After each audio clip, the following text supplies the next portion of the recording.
On May 11, 1936, a German locomotive reached 124.5 miles per hour, setting a speed record that still stands today as the fastest authenticated speed ever achieved by a conventional steam locomotive. Not a duplex, not an experimental prototype with poppet valves or radical innovations. A simple, elegant 464 with orthodox components designed by a government railway and built for regular express passenger service. For 3 years, it held the absolute world speed record for rail traction of any kind. Then the engineers who built it deliberately buried the achievement. The locomotive was dismantled. The records were classified. The engineer who designed it was forced into silence. And for over 70 years, almost no one outside Germany knew that a steam locomotive had been pushed to speeds that would have destroyed any other machine of its era.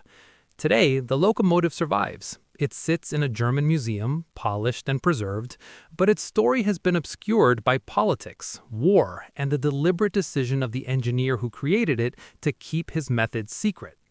This is not the story of Mallard's 126 miles per hour. That record is famous, celebrated, and surrounded by documentation. This is the story of a locomotive that went faster, earlier, and under conditions that made Mallard's descent of Stoke Bank look almost safe by comparison. This is the story of DRG Class 05, number 002, and the man who turned it into a weapon against the laws of thermodynamics. His name was Adolf Wolff, and what he achieved should have been impossible. The Germany of the mid-1930s was a nation rebuilding itself through infrastructure and spectacle. The National Socialist government, seeking to project an image of technological supremacy and industrial rebirth, poured enormous resources into projects that could capture the world's attention. The Autobahn network, the first high-speed limited-access highway system in the world, was under construction across the country. The aviation industry was being rebuilt in defiance of the Treaty of Versailles restrictions, and the Deutsche Reichsbahn, the German state railway, was under intense political pressure to demonstrate that German engineering could achieve feats that other nations could not match. Speed was the metric that mattered. In an era before television or the internet, speed records were front-page news. The British LNER's A4 Pacifics were setting records on the London-Scotland route. French and Italian railroads were experimenting with streamlined locomotives and lightweight trains. The competition for the title of world's fastest train was as much about national prestige as it was about transportation technology. The Reichsbahn needed a locomotive that could beat them all. The Class 05 was conceived as Germany's answer to this challenge. 3 prototypes were ordered in 1935, numbered 001, 002, and 003.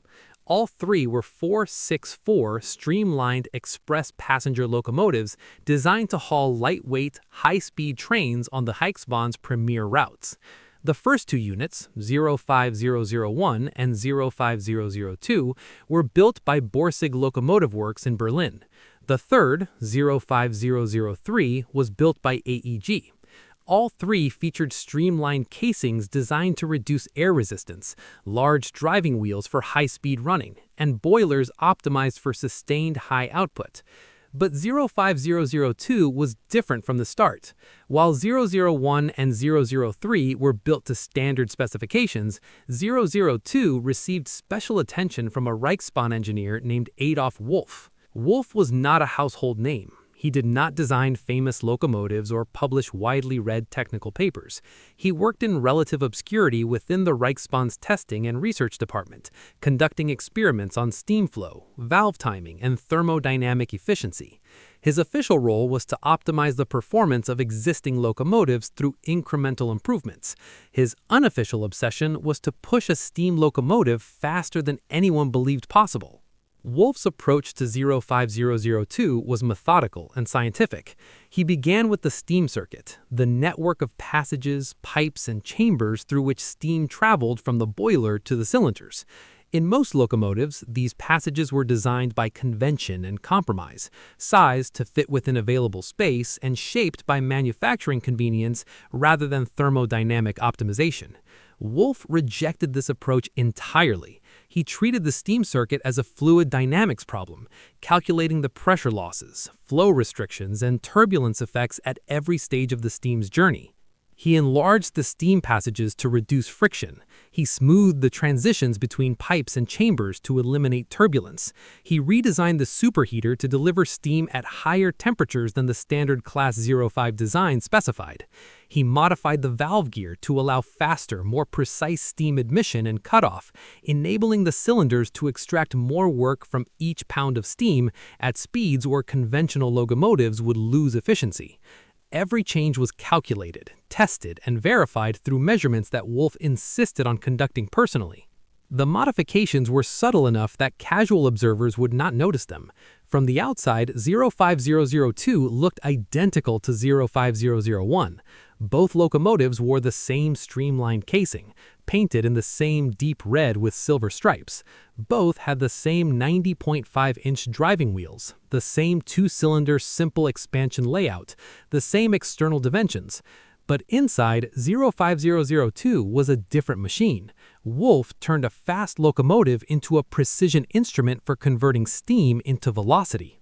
On May 11, 1936, a German locomotive reached 124.5 miles per hour, setting a speed record that still stands today as the fastest authenticated speed ever achieved by a conventional steam locomotive. And then, almost immediately, the achievement was buried. The political context of 1936 Germany was made the suppression almost inevitable. The National Socialist government wanted records that could be celebrated as triumphs of the state, the party, and the ideology. A record set by a single engineer working with subtle, incremental improvements to a conventional locomotive did not fit that narrative. It was not dramatic enough. It was not the product of revolutionary new technology or bold central planning. It was the result of careful scientific work by a man who did not seek publicity and who had achieved his result through competence rather than propaganda. More troubling for the regime was that 05002's record overshadowed the achievements of the streamlined railcars that the Reichsbahn had been promoting as symbols of German modernity. The Fliegender Hamburger, a diesel-electric railcar set, had been celebrated in official media as the future of rail transport. To admit that a conventional steam locomotive, however modified, had beaten the railcar's top speed would undermine the narrative of progress and innovation that the government was trying to project. Within weeks of the record run, the Reichsbahn's public relations department issued carefully worded statements that emphasized the speed achievements of the railcars and downplayed the significance of the steam locomotive record. Technical reports that Wolff had submitted documenting his modifications were classified as internal working papers and removed from general circulation. Requests from foreign technical journals for details of the record run were politely deflected. The achievement was not denied, but it was not celebrated either. It was quietly set aside, mentioned in footnotes and internal documents, but absent from the front pages and newsreels. Adolf Wolff himself was ordered to cease publishing details of his work on 05002. The directive, preserved in fragmentary form in German railway archives, instructed him to continue his research but to submit his findings only through internal channels and to refrain from presenting papers at public conferences or responding to inquiries from foreign engineers. Wolff complied. His career within the Reichsbahn continued, but his work on high-speed steam traction became a classified subject, hidden behind bureaucratic secrecy and political calculation. The outbreak of World War II in 1939 sealed 05002's fate as a historical footnote. The locomotive was reassigned to regular passenger service, stripped of its special testing equipment, and operated as a standard express engine. The demands of wartime railroading left no room for speed trials or record attempts. Coal quality declined, maintenance standards slipped.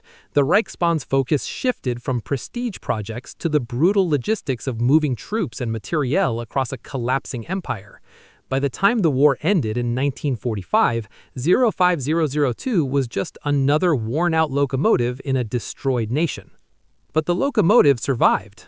Unlike most German steam locomotives, which were destroyed in the war, scrapped afterward, or seized by occupying forces, 05002 ended up in the hands of the East German State Railway, the Deutsche Reichsbahn of the DDR.